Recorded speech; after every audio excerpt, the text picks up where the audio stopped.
Hi, I'm Wayne Mahmood from CPD Health Courses, bringing you today's practice tip. Today's practice tip is all about the 80-20 rule, otherwise known as the Pareto rule. And we're going to talk about how that applies to us as manual therapists. How does that affect the things that we do, and more importantly, gives us some lessons as to what we should focus on. For example, did you know that 80% of the outcomes that you get from treating your patients come from only 20% of the things that you do? So that's a pretty frightening relationship, isn't it? That means that 80% of the things that you're doing right now to your patients or in your practice generally don't produce any meaningful results. So how can we change that? Well, let's go back and look at how this rule arose and where does it come from? Well, in 1906, a fellow by the name of Vilfredo Pareto, who was an Italian economist, observed there was an unequal relationship between input versus output. It wasn't true that if you put 100% in, you get 100% out. That didn't happen. There was an 80-20 rule. In fact, what he found was that 80% of your outcomes came from 20% of the causes. That's a pretty interesting relationship. And he actually observed that in terms of the economy in Italy at the time. He found that 80% of the land was owned by only 20% of the people. Why was that? Well, the 80-20 rule applies here. So how does this apply to us? Let's have a look at some examples in our practices right now.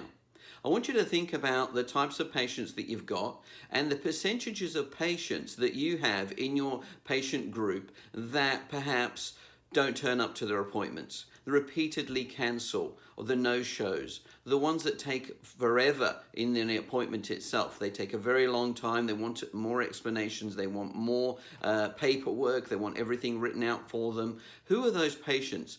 If you have a look at those, they probably amount to 80% of the work that you need to do to run your practice. And they'll probably amount to the 20% of your total patient group. So 20% of your patients are actually causing you 80% of the extra work that you have to do to run your practice. Let's have a look at another example. Whether you work in a practice or own one, have a look at the people who work in that practice with you or you employ. Who are the top performers in that practice? And how many of them in comparison to the total number of practitioners? Is it 20%? Are those 20% the top performers? Are there 20% of practitioners in your practice that bring in the most goodwill, are always busy, bring in the most revenue, bring in the most new patient referrals? Are they the top performers, and are they 20% of the total number of practitioners in your practice? Here's another one. What about looking at the percentage of information and techniques and knowledge that you're using every day in your practice as a comparison to that amount that you learned when you were training as an undergraduate? Is it 20%? Are you only using 20% of the techniques that you were taught when you started your training? Are you only using 20% of the knowledge that you had to learn and spend hours revising and memorizing when you were training? Are you only using 20% of that? Have a think about it. Let's have a look at dollars and cents now. Your budget. Your budget for maybe something like advertising and marketing in your practice. What amount do you spend on bringing in new patients and making your community aware of what you do? That has a dollar value. And if you think about the Pareto rule here and apply it here, then we could say that only 20% of your budget is producing 80% of your results. That's a pretty frightening statistic because it actually now means that you're wasting 80% of that budget. It's not producing anything at all. Within any practice, there'll always be a certain group of patients who will always refer patients back to you.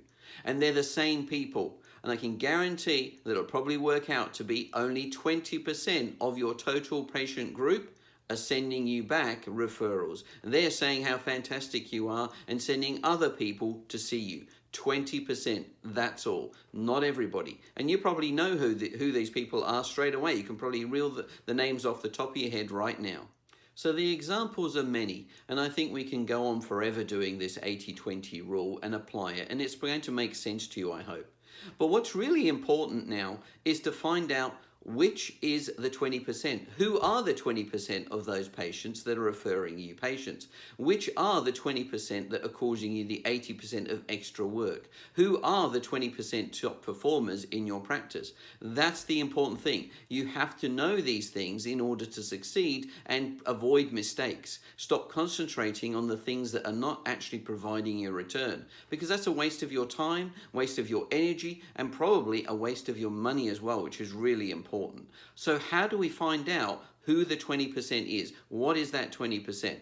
Well, obviously it depends on which part, which aspect we're looking at in our practice. But if you look at, say, the technical skills that we use every day, why don't you make an audit of the skills that you're currently using right now and list them? Once you've listed them, rate every skill out of 10. 10 being something that provides you a lot of return, you're really good at it, and it's very commonly used in your practice by you. So you will find that you can knock off 80% of those skills and come to the point where you've only got 20% of the original list, and they're the ones that you should focus in on. Maybe the ones that are giving you an 8 out of 10 consistently in terms of results, and you're using them a lot. So that's what you should be focusing in on, rather than trying to do lots of things really well. As we said before, we are focusing in on just a few. So only a few. Those are the things that you should focus in on, the 20%, which are going to provide you with 80% of your return. It's a great return on investment when you know this rule. Okay, summarizing now. What's really important here is to focus in, to become really granular about your techniques that you're using, the skills that you have right now that are producing you the 80% of results, the greatest return on investment. That's going to make you a lot smarter than the next person. That's going to give you a shortcut to achieving mastery and excellence in everything that you do, rather than trying to be a jack of all trades. That's really important, and that's what we've learned from the Pareto rule, or the 80-20 rule. Apply it to other things as well, and let me know how you go. That was today's practice tip, brought to you by CPD Health Courses. If you'd like to hear more practice tips, then please go to cpdhc.com/video training.